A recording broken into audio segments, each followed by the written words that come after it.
Sejak berakhirnya era Galacticos Jilid 2 di Real Madrid, dunia sepak bola akhirnya bisa bernapas sedikit lebih lega.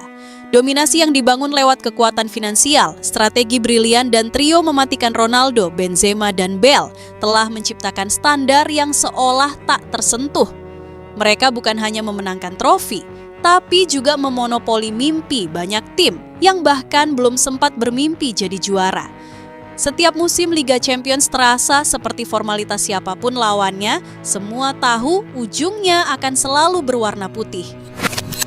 Kini, sejak para ikon itu satu persatu angkat kaki dari Santiago Bernabeu, panggung Eropa jadi terasa lebih hidup. Klub-klub yang dulu hanya bisa bermimpi mulai berani menantang. Liverpool sempat naik ke singgasana, Manchester City akhirnya memutus kutukannya. Bahkan tim-tim seperti PSG dan Inter Milan pun bisa melangkah jauh tanpa rasa minder. Real Madrid masih kuat, masih ditakuti, tapi mereka tak lagi menebar ketakutan seperti di masa trio maut itu. Tidak ada lagi aura tak mungkin menang saat bertemu mereka. Dan disitulah letak keadilan yang mulai kembali. Liga Champions jadi kompetisi, bukan dominasi. Tidak ada lagi satu klub yang seolah ditakdirkan jadi juara sejak awal musim. Pertarungan kembali ditentukan oleh taktik, mentalitas, dan keberanian. Bukan hanya oleh satu trio dengan insting membunuh yang tak terhentikan. Era baru telah dimulai, dan untuk pertama kalinya dalam satu dekade lebih, semua tim punya kesempatan yang nyaris setara. Sebelum lanjut, jangan lupa like, subscribe, dan nyalakan loncengnya dulu ya.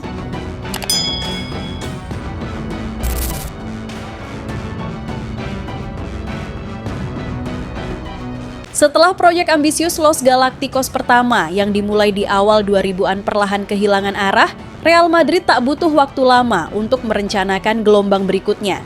Kekalahan demi kekalahan dari rival abadi Barcelona, khususnya kekalahan telak di berbagai ajang, jadi pemicu ledakan perubahan besar. Musim 2009-2010 dijadikan titik balik. Florentino Perez kembali ke kursi Presiden Madrid dan dari sanalah segalanya dimulai.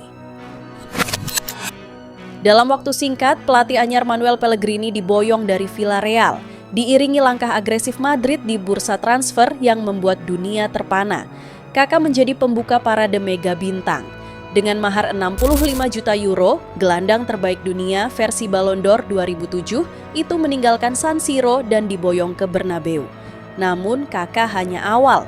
Di akhir Juni 2009, Real Madrid melengkapi transformasi mereka dengan mendatangkan Cristiano Ronaldo dari Manchester United dengan biaya fantastis 94 juta euro, rekor dunia saat itu. Dunia bereaksi keras. Dalam kondisi ekonomi global yang sedang krisis, Madrid malah menggelontorkan dana ratusan juta euro. Bahkan Presiden FIFA dan Perdana Menteri Spanyol ikut buka suara. Tapi Perez tak peduli kritik. Ia tahu apa yang ingin dibangunnya, kekuatan yang bukan hanya memenangkan trofi tapi menguasai panggung dunia. Dan itu berhasil. Setelah Benzema, Bale, Di Maria, Modric hingga James Rodriguez bergabung, Madrid membentuk barisan Galacticos Jilid 2 yang mengubah sejarah. Meskipun sempat mengalami transisi, kekuatan itu akhirnya menemukan bentuk sempurnanya di tangan Zinedine Zidane. Dengan materi pemain yang nyaris tak berubah sejak 2014, ditopang oleh trio lini tengah Kroos, Modric, dan Casemiro, serta tridente Benzema, Bale, dan Ronaldo, Madrid menciptakan dinasti.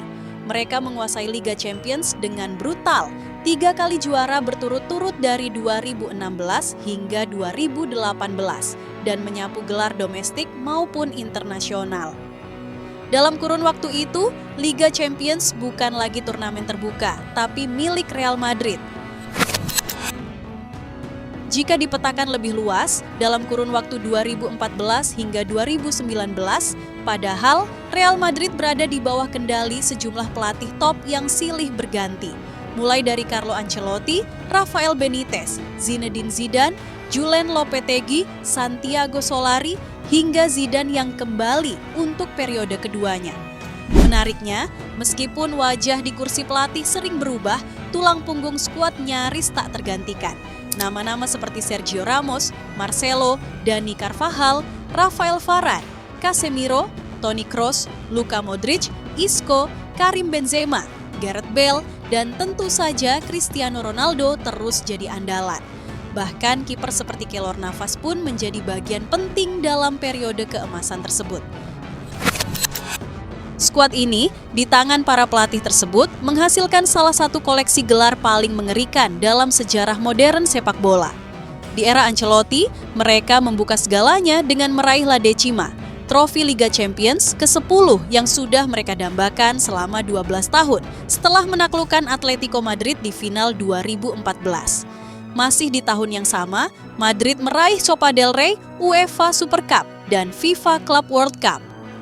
Kemudian, datang Zinedine Zidane, yang dalam periode pertamanya menciptakan sejarah yang belum pernah dicapai pelatih manapun, seperti yang sudah disebutkan sebelumnya, 3 gelar Liga Champions berturut-turut, 2016, 2017, dan 2018. Di tangan Zidane pula, Madrid meraih 2 gelar La Liga, 2016, 2017, dan 2019-2020, 2 Piala Super Spanyol, 2 UEFA Super Cup, dan 3 gelar FIFA Club World Cup. Di tengahnya, meskipun era Benitez, Lopetegui, dan Solari berlangsung singkat dan kurang sukses, skuad ini tetap menunjukkan bahwa mereka sudah dibentuk untuk menang, bahkan saat kekacauan melanda. Mereka tak perlu waktu lama untuk kembali ke jalurnya. Dalam 5 tahun penuh dinamika itu, satu hal tetap konstan. Real Madrid menang. Mereka menjadi penguasa Eropa dengan cara yang tak banyak tim mampu tiru, mengandalkan mental juara, konsistensi pemain inti, dan kedewasaan bermain yang lahir dari pengalaman berulang di partai-partai terbesar.